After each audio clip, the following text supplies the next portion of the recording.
Köszönöm szépen, én Korán Miklós vagyok, és a Közép-Európai Egyetemen tanítok, és a multikról szeretnék beszélni, valamilyen kontextusban már előkerültek ma. Én hadd kezdjem azzal, hogy én Győrben nőttem föl, ott is jártam iskolába, és amikor 1994-ben én akkor érettségiztem, jó régen volt, akkor nyitotta meg a gyárát az Audi Győrben, és ez nagyon nagy, tehát Győr életében ez egy hatalmas esemény volt. Egyrészt büszkék voltunk arra, hogy olyan kiváló gépészmérnököket képzünk, akkor is és ma is, hogy az Audi méltóan talált minket arra, hogy oda jöjjön. Másrészt, hogy nyilván rengeteg állást fog itt a városban létrehozni, és nekem sok osztálytársam, több osztálytársam jelenleg is az Audinál dolgozik. Hát mielőtt még bármennyi közgazdaságtan tanultam volna ezek között a falak között, én már egy olyan alapállással indultam, hogy a multi az valami jó dolog. Tehát nekem ez a kezdeti torzításom talán. És mostanában viszont sokat halljuk azt, hogy a multi az rossz, vagy legalábbis vannak jó multik, meg vannak rossz multik. Úgyhogy ezekről szeretnék egy kicsit gondolkodni ebben az előadásban. Azt gondolom, hogy ez valamennyire egy ilyen kúráns téma, próbáltam visszamenni nem az ókorig, lehet, hogy vissza lehetne menni az ókorig, egy 1913-ból származó újsághirdetés, amiből azt a következtetést lehet levonni, hogy a külföldi termék az jobb. Az amerikai mosógép, ugye akkoriban azért mosógépen egy nagy vas teknőt kell érteni, az nem is kell nagyon magyarázni attól, hogy amerikai ez egy jobb minőségű termék, tehát vegyük ezt. De ugyanakkor arra is találtunk példát az 1905-ös hirdetésből, hogy amit nagyon frappánsan úgy fogalmaz a hirdető, hogy magyarnak Pécs, németnek Bécs. Ne küldjük külföldre a pénzünket, támogassuk a hazai ipart. Tehát úgy tűnik, hogy ezeken a kérdéseken, hogy akkor most ez a külfölddel való interakció ez jó vagy rossz, ez már nagyon régóta gondolkodunk. Hogy próbáltam valahogy nem csak ilyen kétszavas szlogenek szintjén gondolkodni erről, hanem valami konkrét hipotéziseket megfogalmazni, hogy miért örülünk annak, hogy itt vannak a multik, vagy hogy bejöttek, illetve hogy miért félünk tőlük. Talán kezdjük a pozitívumokkal. Az egyik az, hogy tőkét hoznak be, magyarul pénzt hoznak be, és ennek legalább egy részét Győrben fogja elkölteni az Audi, vagy magyar beszállítókra. Tehát lehet, és kicsit rímelnék a Krisztián előadására, hogy nagyon jó, én is nagyon örülnék neki, hogyha győri nagyvállalkozók építenének egy autógyárat Győrben, Győr határában, az ipari parkban, de ez valószínűleg nem történt volna meg 94-ben, mert nem volt rá elég pénzük. Tehát az, hogy behoznak egy csomó pénzt és elköltik, azért ez egy jó dolog. A másik, hogy behoznak valamiféle tudást, amit úgy kell elképzelni, hogy tegyük fel, hogy sikerült volna a győri vállalkozóinknak egy gyárat építeni, azért lehet, hogy nem ugyanolyan minőségű autók gördülnének le a gyártósorról, mint az Audi gyárból kijönnek. Nem tudjuk ezt pontosan, micsoda ez a tudás, ez valami mérnöki tudás, vagy menedzsmentben testesül meg, de úgy is lehetne fogalmazni, hogy 1 forintnyi győri nagyvállalkozói beruházás, ez lehet, hogy kevésbé hasznosul, mint 1 forintnyi német beruházás. Erre majd ez egy kicsit ilyen hazafiatlan állításnak tűnik, úgyhogy próbálnám alátámasztani ezt az állítást később számokkal. Egy harmadik előny, ami azért az első kettőből valahogy következik, hogy magyar dolgozókat és beszállítókat foglalkoztatnak ezek a multik. Nyilván erre azért van lehetőség, mert hogy behozzák a pénzt, amit itt elköltenek. Másrészt az lehet egy nagyszerű előny, amit sajnos nagyon nehéz megmérni, erre majd visszatérnék, hogyha azt a valamiféle különleges tudást, amit ők tudnak, a dolgozóik és a beszállítóik elleshetik tőlük, és akkor tanulhatnak belőle. Miért félünk a multiktól? Lehet, hogy a kezdeti torzításaim miatt itt nem sikerült egy teljes listát összeállítanom, de az első, ami általában előjön, hogy a multik kiviszik a pénzt. Ugye ez egy egyértelmű szembeállítás az első pozitív állítással, tehát ha behozza az Audi a sok pénzt, amiből épít egy gyárat, akkor az Audi részvényesei szeretnének ebből valamennyit kivinni, és akkor abból mennek nyaralni. Itt ugye a mértékek a kérdésesek. A második állítás, hogy kizsákmányolják a munkaerőt. Ha jól tudom, akkor a kákarosok még ismerik mindig ezt a szót, hogy kizsákmányolás.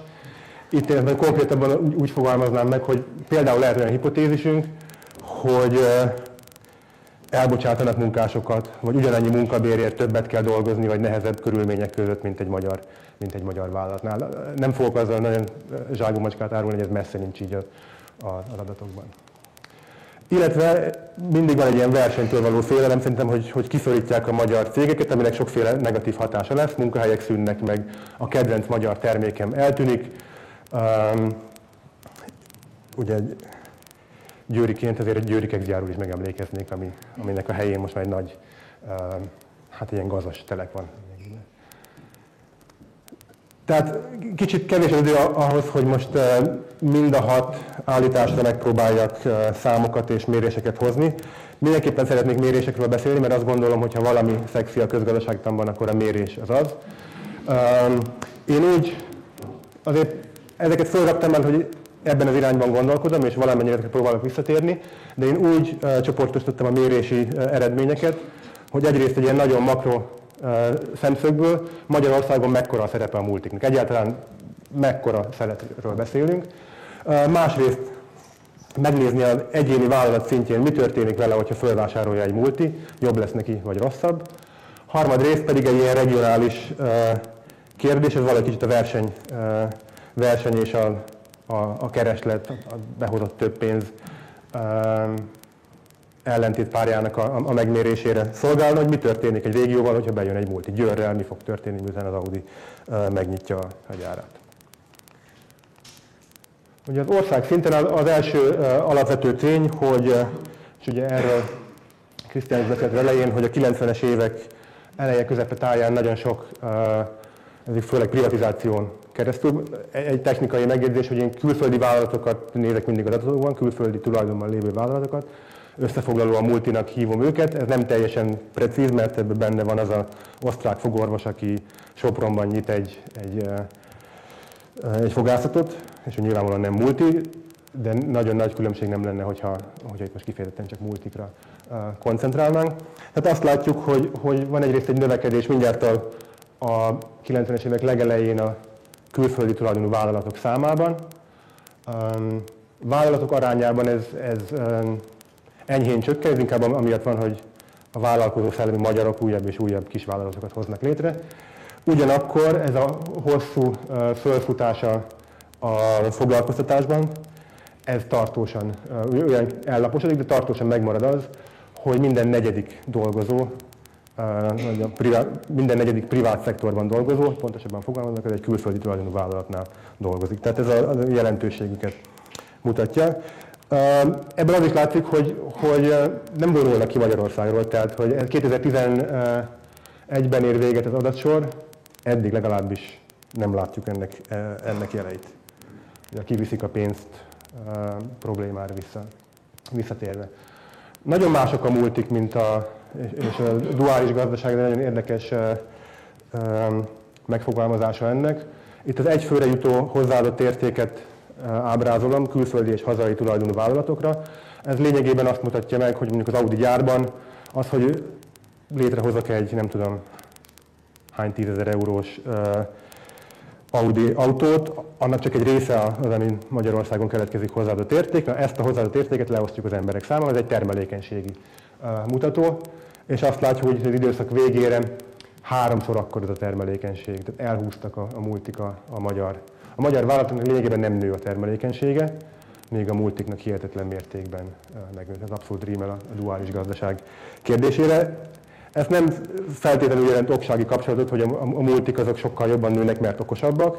Egyelőre csak annyit látunk, hogy másak, és egy kicsit majd ennél többet is szeretnénk mondani. Ismét arra kérdésre visszatér, hogy kiviszik-e a pénzt, minden esetre azt látjuk, hogy rengeteg adót fizetnek. Ugye részben azért, mert nagyok. Láttuk, hogy másak, tehát nem csak, hogy sokan vannak, több embert foglalkoztatnak, akiket foglalkoztatnak, azok termelékenyebbek, tehát mind a munkabér után, mind a profit után rengeteg adót fizetnek be a költségvetésbe. Itt a munkabér után fizetett adót csak a TB járulékban mértem, ez könnyebben látszik a mérlegben, mint hogyha SZJ kulcsokkal kéne operálni. Tehát ezek a nagy tények, hogyha megnézzük, hogy egy vállalattal mi történik, amikor felvásárolja egy külföldi tulajdonos, akkor a következőt látjuk, és itt Közép-Európa egyetemi kollégáimat idézném.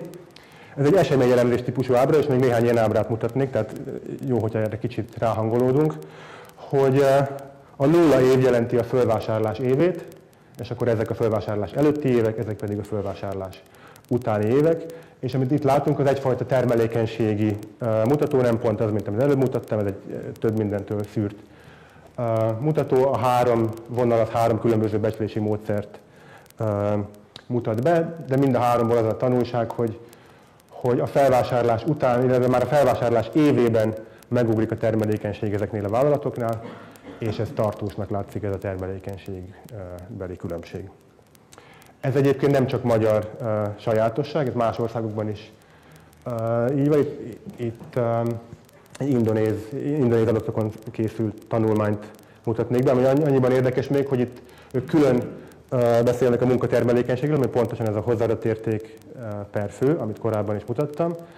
Ez azért érdekes, mert ebben benne van mind a két hatás, amit az elején említettem, hogy több pénz, abból több gépet lehet venni, ez nyilván a gép az termelékenyebbé teszi a dolgozót, de ebben benne van a tudás, és ebben mind a kettő hatás benne van. És ez egy ugyanolyan eseményelemzés, csak nem ábrán, hanem táblázatban. Össze tudjuk hasonlítani a külföldi tőkét kapó vállalatokat, a külföldi tőkét nem kapó kontrollcsoporttal. És azt látjuk, hogy már a felvásárlás évében van egy 28%-os különbség a termelékenységben, ami 46-49%-ra nő néhány évvel később. De van egy olyan termelékenységi mutató, amiből a tőkének a hatását már kiszűrtük, ez úgynevezett teljes tényezős termelékenység. Ebben csak ez a tudás marad meg. Ez egy kisebb szám, mert hogy az egyik hatást kiszűrtük, és már csak a másikra próbálunk kontrollálni, de itt is van egy igen jelentős 13%-os különbség 2 évvel azután, hogy az indonéz vállalatot felvásárolt egy külföldi befektető. Tehát azt gondolom, hogy ez arra bizonyíték, hogy valamit jobban csinálnak ezek a cégek, ezek a tulajdonosok, akik átszervezik a céget, és valamiféle tudást átadnak nekik. De mi történik a dolgozóinkkal? Szintén egy eseményelemzés, 4 évvel előtte és 4 évvel utána, felvásárlás éve az a 0 év, és a kék vonal a foglalkoztatottak száma, a piros vonal pedig a munkabér. Itt annyi még, hogy a skála az a 0% azok a cégek, akik nem kapnak külföldi tőkét, tehát hozzájuk képest már a kezdetek eleve nagyobb cégek voltak, több ember foglalkoztattak, még mielőtt bejött volna egy forintnyi külföldi tőke. Eleve magasabb munkabért fizettek ezek a vállalatok, tehát van valamiféle szelekció, hogy a jobb cégeket választják ki a külföldi befektetők. Ez egyébként nem baj, mert az, hogy tőkét juttatnak neki, az egy hatalmas előny lehet az egész gazdaság számára. Eleve jobb cégeket választottak. Lehet, hogy nem biztos, hogy ez nem tudom mennyire robosztus más tanulmányokban, ezek saját számítások. Lehet, hogy ezek nagyobb cégek, de kicsit hanyatlóak, és a multik megfordítják. Minden esetre azt látjuk, hogy a foglalkoztatásuk nő, a felvásárlás után, és az átlagos munkabér, amit a dolgozóiknak fizetnek, nő. Tehát az semmiképp sem igaz ezen átlagos számok alapján, hogy egy külföldi felvásárló az kirúgná a dolgozóit, vagy ugyanannyi munkáért kevesebb fizetne. Azt itt nehéz megmérni, hogy milyen munkakörülmények vannak, és ez jó vagy rossz. Erre mindenkinek vannak az ismerőseitől történetei. Én nekem lehet, hogy szelektáltak az ismerőseim, de én nekem általában pozitív történet. Mi történik a régiókkal? Itt a következő elemzést csináltam, és talán kicsit túlzás ezt elemzésnek hívni. Kis térségeket hasonlítok össze. Vannak olyan kis térségek Magyarországon, 150. Egy kis térség az körülbelül egy ilyen lokális munkapiac, tehát mondjuk Vác az már különbözik Budapesttől. 150 van ilyen Magyarországon, és olyanokat hasonlítok össze, ahova bejött egy nagy multi, itt most csak nagy vállalatokról van szó, mert azt gondolom, hogy az egész térségre azért, hogy hatása legyen, az kell, hogy nagy vállalat legyen, olyanokkal, ahova nem jött be. És megnézzük, hogy mi történt előtte és utána. Ez nyilván itt nagyon sok minden más interpretációra is lehet a dolgoknak, majd meg erre kitérnék, de ezt lehet pontosabban is csinálni. De a következőt látjuk, hogy ha megnézzük, hogy ezekben a kis térségekben ugye a verseny problémájára kitérve, Mi történt mondjuk a kiskereskedelmi üzletekkel, vagy a helyi vállalkozásokkal, mert ezekre nagyon jó adatok vannak már 91-ig visszamenőleg, akkor azt látjuk, hogy ezekben a kistérségben, ahol már bejött a multi, ott ezek nőnek. Itt nem szeretnék feltétlenül oksági kapcsolatot mondani. Ezek már eleve jobb kistérségek voltak, mint a multit nem kapó kistérségek. 60%-kal több vállalkozás volt bennük, tehát nem a legszegényebb helyekre jönnek be a multik. Az is lehet, hogy a multik csak abban nagyon ügyesek, hogy kiválasztják, hogy melyik a legjobb régió, és hova érdemes bemenni. Minden esetre az nem látszik, hogy kiszorítanák a helyi cégeket. Annak ez az egyszerű ábra legalábbis nem mutatja nyomát. Ugyanez egyfajta munkanélküliségi mutatóra, sajnos ezen az adatbázison nem azt a munkanélküliségi mutatót tudom kiszámolni, amit általában a hírekben hallunk, hanem ez egy egyfőre jutó regisztrált munkanélküliek száma. Ott pedig egyértelműen valamivel jobb helyzetben vannak már ezek a térségek eleve, 1% ponttal kisebb ez a munkanélküliségi arány, és ez lejjebb megy a multi bejövetele után. Tehát a tanulság, hogy a multik részaránya nagy, nem különösen, hogyha valamiféle súlyozott számokat nézünk, nem csökken időben, vagy legalábbis egyelőre nem csökken. Ezek termelékenyebb vállalatok gyorsan nőnek. Egy multinál nő a foglalkoztatás és a munkabér, tehát ellentmondani látszik a kizsákmányolás félelmünknek, és a régiók jól járnak a multik bejövetelével, ez ellentmondani látszik a verseny félelmünknek. Zárásképpen hadd tegyek föl egy örkény, egy perces novellát. Nem írtam föl az egészet, mert egyrészt feltételezem, hogy nagyon sokan ismeritek ezt a novellát. Másrészt meg, ugye ez úgy indul ez a Budapest című egyperces novella, hogy a posztapokaliptikus Budapestnek a leírása, és ez azért elég lehangoló. Én azért egyik kedvenc egypercesem, és ezt mégis egy nagyon optimista novellának gondolom, hogy úgy végződik, hogy megjelenik egy hirdetés, hogy hozott szalonnával egérírtást vállal Dr. Varsányiné. Szerintem ez valahol arról szól ez a novella, hogy a magyarok azok ilyen vagány, leleményes, ugye a jég hátán is megél típusú nemzet, kiváló üzleti érzék, ez az igazi startup mentalitás. És én ezt szívesen elhiszem, és én nagyon, nagyon büszke is vagyok, de azért valaki hozzon szalonnát is. Köszönöm szépen a figyelmet!